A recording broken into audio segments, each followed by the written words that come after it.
Hello everyone, this is Ted Moberg with Leica Geosystems, and here I'm going to show you a quick bit on the pipe modeling tool that's built into Cyclone ClourworX for, in this case, Revit.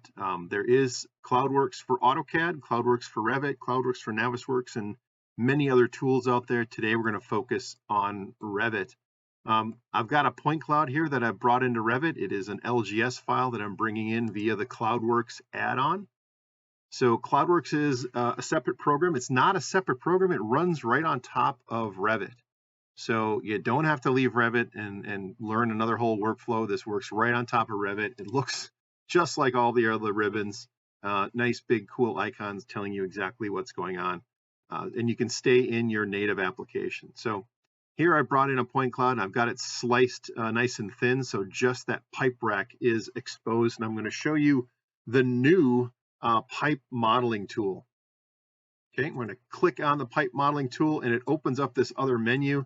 Got quite a few options in it, so it needs another whole window. And I'm going to pick on the pipe modeler right here. And then it's literally as easy as picking and clicking. So I'm going to pick on a piece of pipe, click on another piece of pipe, and I'm kind of coming around the corner here.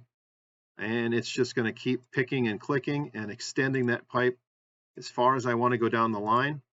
Okay, I'll hit the finish tool and it gives you a preview of what that pipe is going to look like. Now, before I leave it, I'm going to run another pipe. Let's pick this other one right here, a little smaller diameter. Doesn't pick on the first click every time. There we go. Got to show you how the good and the bad. There we go. Pick and click. There we go. Let's click further down the line, make that a little longer, hit finish. And let's add a third one. Just to show you how it reacts to right here, you can see there's no insulation on that pipe. That's all right. It's going to jump right over that and pick the size of the pipe right where I pick it. And I can keep routing that pipe. Okay. We'll finish that tool. And then to push it back to Revit, we just hit Save Piping up here in the upper right-hand corner. And it pushes all that geometry back to Revit.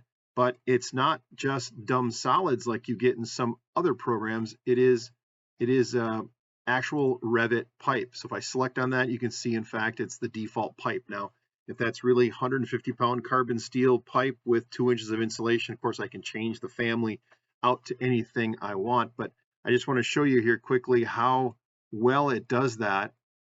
Pipes have sag in them. You might see a little bit of deviation between the point cloud and those pipes, but you can see when I go to the underside here, as we scanned from underneath, that pipe that it's modeled matches that point cloud precisely. Right? I'm not sure if you can quite tell, but that center pipe is actually at a different slope than the other two. So it actually even put in the correct pipe slope on that.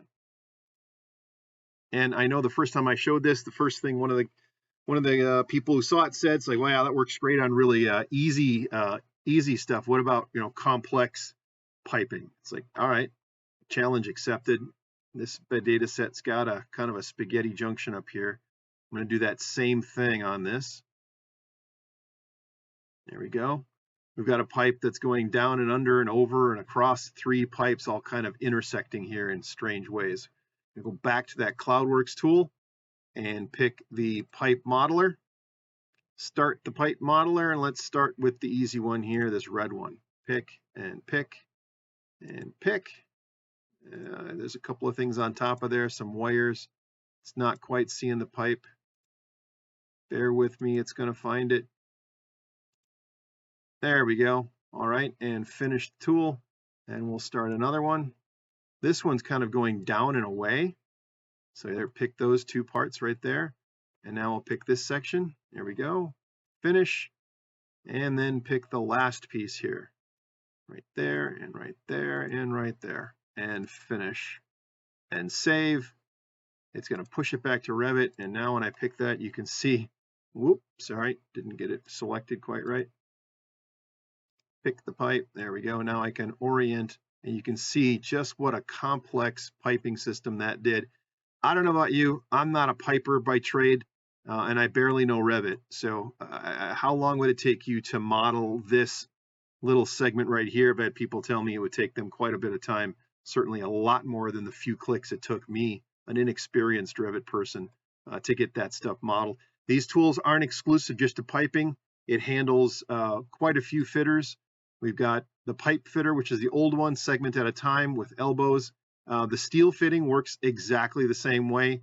Conduit, doors, walls, windows, ductwork, cable tray, a whole long list of those fitters that can literally pick items from your point cloud and turn it into real Revit geometry.